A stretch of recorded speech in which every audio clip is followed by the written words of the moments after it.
Good morning. My name is Jordan Long, and I am the Director of Psychological Services for our organization, Hill Country Mental Health.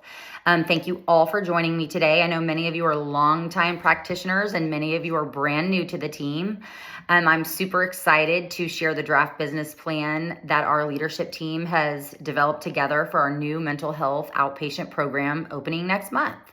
This plan is not just a framework, it's a commitment to our community, to our clients, and to one another. So let me begin with the core of who we are and who we will strive to be. The vision for this new program is clear. We want to foster a resilient community where all individuals have equitable access to compassionate, high quality, culturally sensitive mental health care that allows for lasting recovery and lifelong well-being. The vision is our priority and really should guide our actions and our choices. It speaks to the future we want to create, and that future is built on access, dignity, and hope. The mission statement is aligned with our vision and will continue to support our everyday practices. The mission of Hill Country Mental Health is to provide accessible, comprehensive, client-centered mental health services through innovation, integrity, and collaboration, ongoing collaboration with community partners. Our mission must also ground our work and drive our daily operations as we continue to evolve and develop our clinic's policies, procedures, and practices. It should remind us that our work must be holistic, inclusive, and ethically sound. Ultimately, our goals are to expand access to services, enhance the quality of our care, to strengthen community partnerships, and ensure financial sustainability. And we're going to do that by increasing service capacity by 25% over the next 2 years through innovative means, telehealth services, satellite clinics, extended hours, whatever it is we need to do. We also want to achieve a 90% client satisfaction rate by implementing evidence-based practices, ongoing staff training, and progress monitoring measures for both staff and clients.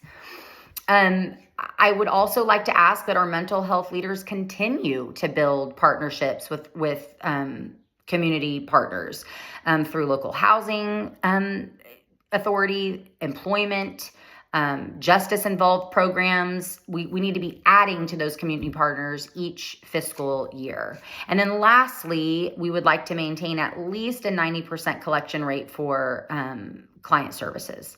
We really need to prioritize sustaining a positive monthly cash flow margin so that we can continue to serve our clients. I hope that everyone on the team understands the importance of fiscal responsibility. I know finances are never a fun thing to talk about, but it has a huge impact on our organization's ability to achieve its vision, mission, and goals. And I want to emphasize the importance of our financial infrastructure to include collections, accounts receivables, and cash flow. As a public entity, we have a moral and ethical obligation to manage our resources effectively and efficiently, which means that we need to ensure timely billing and collections. We need to, keep accounts receivable balances low, and we need to maintain a healthy cash flow.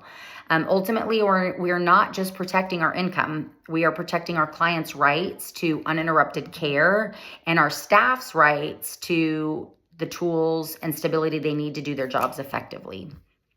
And while I don't want to end this on a negative note, I must address an issue that's been brought to my attention.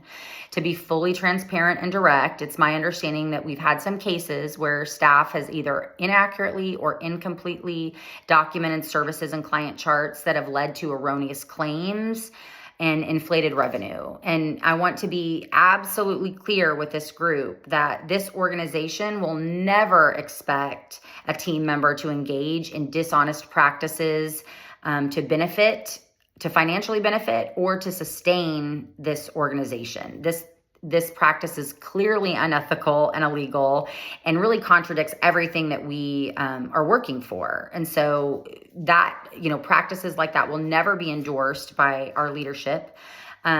Documentation must always be accurate justified, and completed with integrity and fidelity. So moving forward, just so you're not surprised, we will conduct quarterly audits of our client charts and billing and implement mandatory training for documentation and billing for all staff members.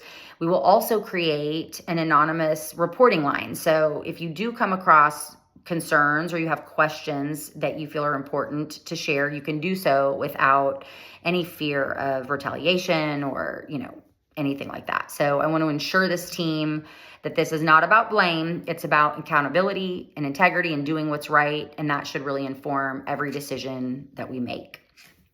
So in closing, I just want to thank all of you for your dedication and continued hard work. I know this is challenging work, and I look forward to meeting those of you that are new next month at the clinic. And I'm excited about this new opportunity, and I'm hopeful that together we are going to make a lasting impact on our community and the lives of those we serve. I want y'all to have a great weekend. Thank you.